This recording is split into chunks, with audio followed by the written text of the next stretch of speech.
Wah, Assalamualaikum warahmatullahi wabarakatuh.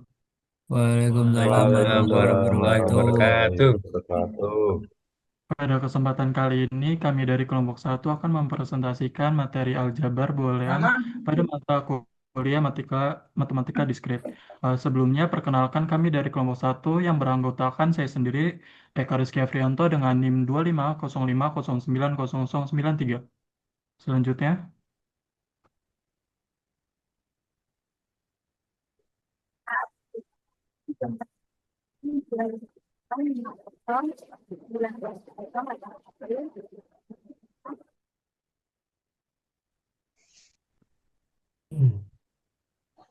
Saya Dimas Eko Musyapa dengan NIM 250509088.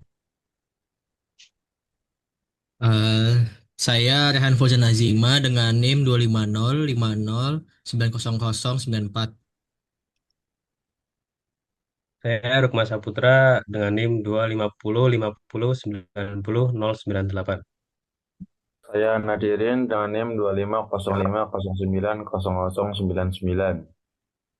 Saya Sakti Indra Waspada dengan NIM 2505090079.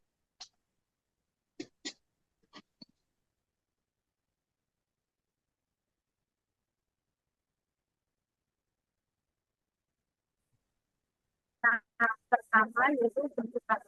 Pada slide ini dijelaskan tentang apa sih bentukan itu dalam aljabar juga. Bentukan itu sendiri yaitu cara menuliskan bentukan dan sistematis berdasarkan simbol bentukan yang terlihat.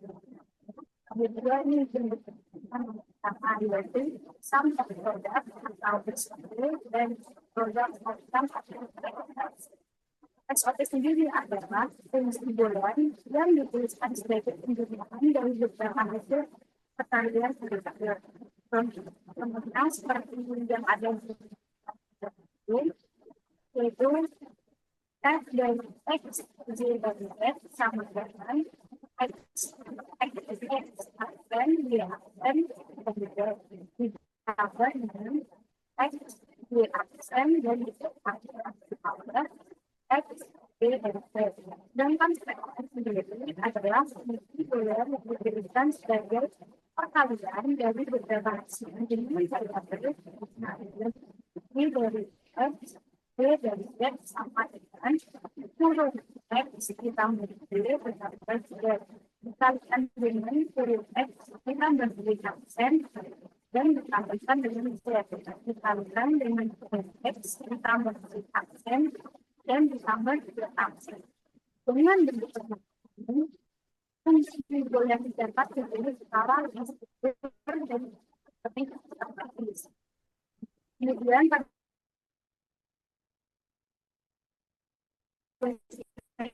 selanjutnya yaitu filtering. Pengertian term sendiri adalah suatu dalam ekspresi yang mengandung semua variabel dalam bentuk variabel sama bentuk dalam bentuk aksi atau sedangkan jadi adalah fungsi dalam ekspresi boolean yang mengandung variabel dalam bentuk perbedaannya adalah jenis bentuk perkalian dan yang itu penjelasan. Kedua bentuk ini digunakan untuk menyusun fungsi dalam bentuk dan selanjutnya. Yang pada slide selanjutnya yaitu ada tabel tiga periode. Pada slide ini ditunjukkan contoh periode dalam aljabar boolean. Periode adalah variabel yang biasanya dilambangkan dalam huruf seperti X, Y, dan Z. Dan hanya memiliki dua nilai yaitu 0 dan 1. Jika terdapat dua periode, maka pemilihannya ada 4 yaitu 0, 0, 1, 1, dan 1. Dan jika terdapat tiga periode, maka pemilihannya ada delapan yaitu 0, sampai dengan 1. Pemilihan ini biasanya digunakan dalam tabel keputusan dan juga dalam cetak katalog untuk membantu menyediakan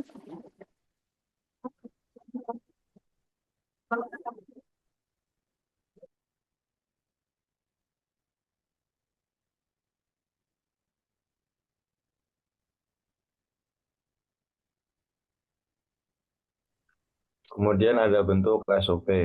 SOP SOP sendiri merupakan fungsi bulan yang dinyatakan sebagai penjumlahan beberapa intern. Contohnya sendiri adalah F dalam kurung X, Y, Z sama dengan X absen, Y absen, Y plus X, Y absen, Z absen ditambah X, Y, Z. Ditulis juga sebagai F dalam kurung X, Y, Z sama dengan sigma 147. Kemudian di samping juga ada tabel X, Y, Z yang merupakan kombinasi variabel yang menghasilkan nilai output 1. Jika ini merupakan bilangan biner 001, 100, 111 yang diubah menjadi desimal sehingga menjadi minterm yang bernilai 1 adalah minterm 1, minterm 4, dan minterm 7.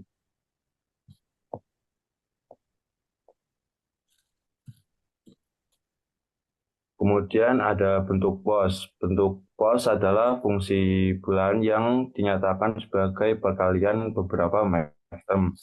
Contohnya, F dalam kurung X, Y, Z sama dengan X tambah Y tambah Z dalam kurung X tambah Y absen tambah Z dalam kurung X plus Y absen plus Z absen. Ditulis juga sebagai F dalam kurung X, Y, Z sama dengan Pi dalam kurung 0, 2, 3. Di samping juga ada tabel suku X, Y, Z yang berfokus pada bernilai 1 juga dalam biner 00, 010, 011 yang juga menjadi desimal 023 sehingga menghasilkan maxterm 0, maxterm 2, dan maxterm 3.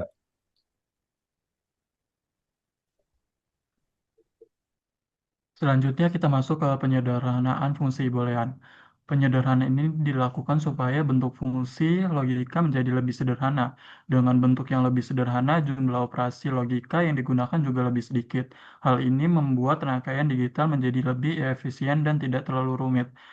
Ada beberapa metode yang bisa digunakan untuk menyederhanakan fungsi boolean, seperti metode aljabar, petakorn, dan metode Quine-MC-Klasky. Pada materi ini kita akan fokus pada petakorn karena cara ini lebih mudah dipahami.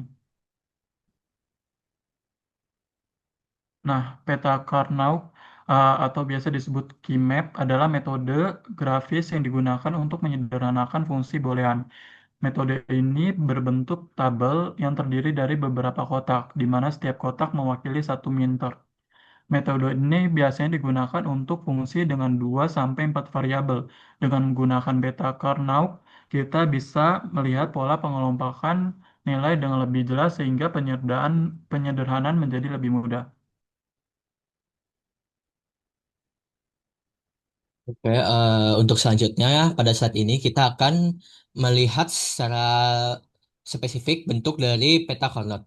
Di sini peta Carnot sendiri ada dua macam bentuk, yaitu bentuk yang pertama itu ada variabel yang pakai dua variabel dan juga yang tiga variabel. Di sini kita menggunakan yang tiga variabel.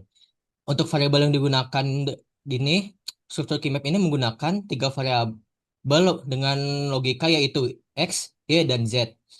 Dengan total kotak yang karena kita gunakan tiga variabel, maka jumlah kotak pada peta ini adalah hasil dari 2 pangkat 3, yaitu 8 kotak.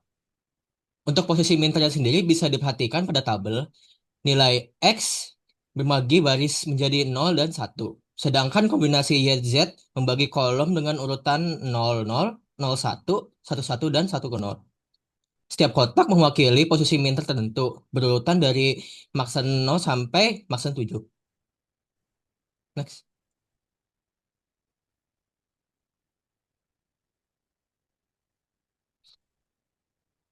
Berikutnya ada cara mengisi peta Carnot. Jadi bagaimana langkah-langkah untuk mengisi peta Carnot ini? Caranya cukup mudah aja. Pertama, tentukan minter. Langkah pertama adalah menentukan minter dari fungsi boolean yang ada. Sebagai contoh, kita memakai fungsi f dalam kurung x, y, z sama dengan y YZ plus XYZ plus XYZ dari persamaan tersebut, kita bisa mengetahui bahwa minter yang kita cari adalah masan 2, masan 6, dan masan 7. Lalu kedua, isi kotak dengan nilai 1. Langkah kedua, isi kotak pada kimia yang sesuai dengan minten pada angka 1. Di sini contohnya kita meletakkan angka 1 pada posisi maksan 2, maksan 6, dan maksan 7. Habis itu, untuk langkah ketiganya adalah semua kotak lain yang tidak bernilai 1 langsung diisi dengan angka 0. Dengan begitu, dengan begitu pola angka 1 dan 0 pada tabel Keymap kita sudah lengkap dan siap untuk disederhanakan pada tahap selanjutnya. Next.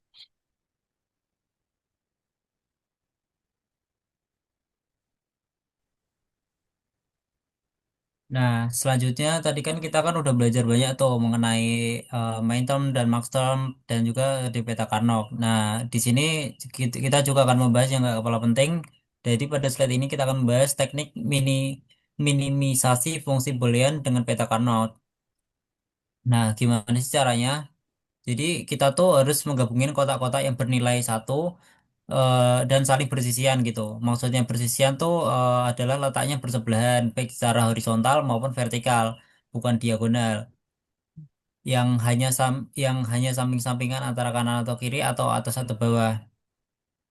Nah, kenapa bisa disederhanakan sih? Karena kotak yang bersisian itu mewakili term yang hanya berbeda satu variabel saja. Ketika kita gabungkan, variabel yang berbeda itu akan hilang. Otomatis fungsinya jadi lebih pendek. Dan sekarang kita tahu ada beberapa kelompok yang bisa kita apa pakai gitu. Ada kelompok pertama yaitu pasangan atau pair. Ini adalah gabungan dari dua kotak, satu yang bersisian. Hasilnya akan kehilangan satu variabel. Kedua ada kuat dan ketiga ada oktet. Eh, ini udah di skip ya. Selanjutnya kita akan bahas satu aja, yaitu pasangan atau pair. Nah, di mana apa sih pasangan itu?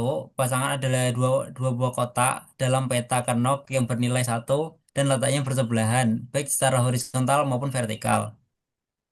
Nah, mari kita lihat contoh yang sudah tertera di sini. Di sini ada dua kotak yang bernilai 1 dan letaknya bersebelahan secara horizontal. Kotak pertama adalah minterm 6 dengan nilai biner 110 dan kotak kedua adalah minterm 7 dengan biner 111. Nah, untuk minterm 6 dengan nilai 110, jika variabelnya WXYZ, maka mintermnya adalah WXYZ aksen. Artinya, W bernilai 1, X bernilai 1, Y bernilai 1, dan Z bernilai 0. Untuk minterm 7 dengan nilai 111, mintermnya adalah WXYZ. Artinya W1, X1, Z1, Z juga 1. Sekarang apa ya? Kita lihat ini, secara aljabarnya. Kan kita punya fungsi WXYZ aksen tambah WXYZ. Nah, kedua suku ini apa WXYZ ini muncul di kedua suku. Maka kita keluarkan WXYZ sebagai faktor bersama dan jadinya kan itu kan F sama dengan WXYZ dalam kurung Z aksen plus Z. Nah, kalau dalam aljabar boolean, Z aksen ditambah Z itu sama dengan 1. Makanya di hasilnya itu tertera cuman apa WXYZ doang. Jadi gunanya ini untuk lebih mempermudahkan aja sih. Next.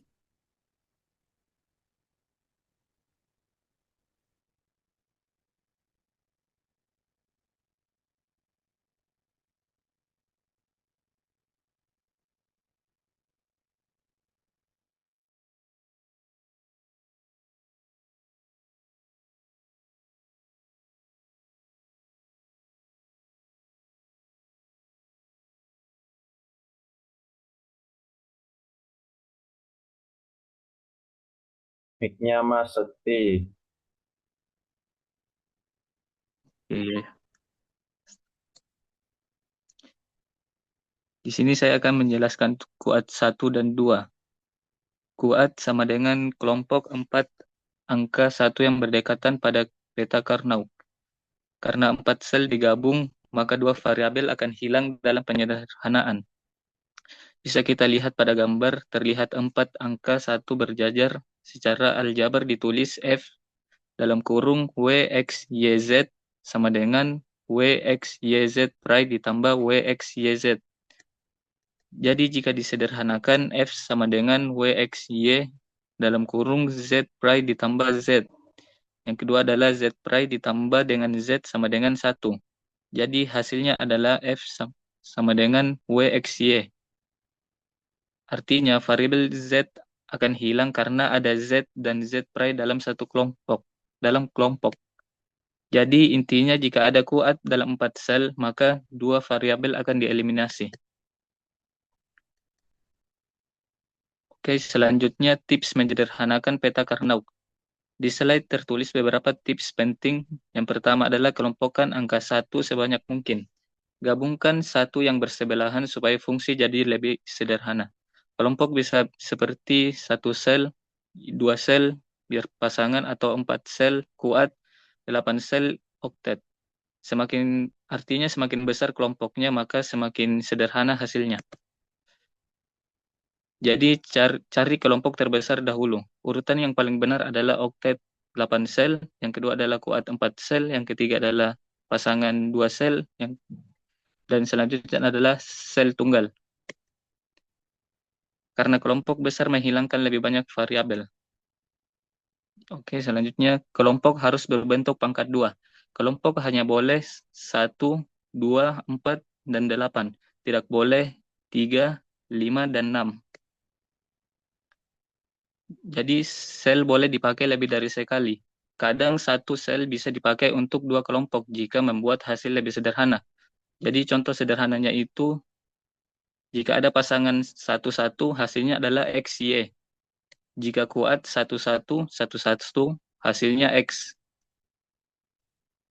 Karena variabel lain akan hilang. Jadi maksudnya adalah pasangan 2 hilang 1 variabel. Kuat 4, maka akan hilang 2 variabel. Oktet 8 akan hilang 3 variabel. Jadi semakin besar kelompoknya, maka semakin sederhana fungsi logikanya. Oke, next.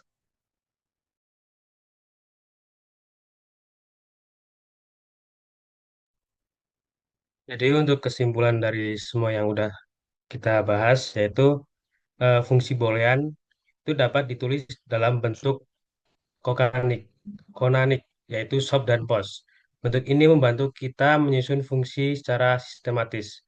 Kemudian fungsi tersebut bisa disederhanakan menggunakan peta Carnot.